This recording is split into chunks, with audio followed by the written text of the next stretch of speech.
మాకు సమస్య ఉందండి, మీరే పరిష్కరించాలండి. చెప్పండి మీ ప్రాబ్లం ఏంటి? నేను ఈ అమ్మాయిని పెళ్లి చేయడానికి ఈ ముసలాడు అడ్డుపడుతున్నాడండి. వాళ్ళ నాన్న కాదండి, వాళ్ళ ఆయన. వాళ్ళ ఆయన ఉండగా నువ్వు ఇలా చేసుకుంటావరా? నాకు ఇష్టమేనండి. నువ్వు ఇలా చేసుకుంటావే? ఇగో ఈ ముసలోడు దీంతోనే రంకు పెట్టుకున్నాడండి. ఇప్పుడు మీ ఇద్దరికి పెళ్లి చేయాలి అంతే కదా? మా ఇద్దరికి సార్, మీ ఇద్దరు లవ్ చేసుకుంటున్నారు అంతే కదా?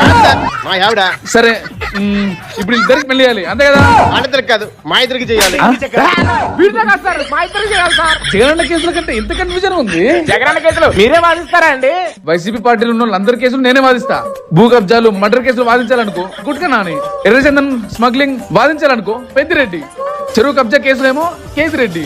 ఇవన్నిటికి మించి పెద్ద కేసు మా జగనన్న కేసు 40 కేసులు ఉన్నాయి. ఇవన్నీ వాదించేసరికి 10 సంవత్సరాలు పట్టేది. మీరు కూడా వాదించేద్దాం. మీరు ఆ వైసీపీ వాళ్ళ కేసులు వాదించేసరికి రిటైర్ అయిపోతారు లేండి. వెళ్ళొస్తాం రావే. దాన్ని పట్టుకుంటావా? నన్ను పట్టుకోరా? మా ఆవిడ లేదే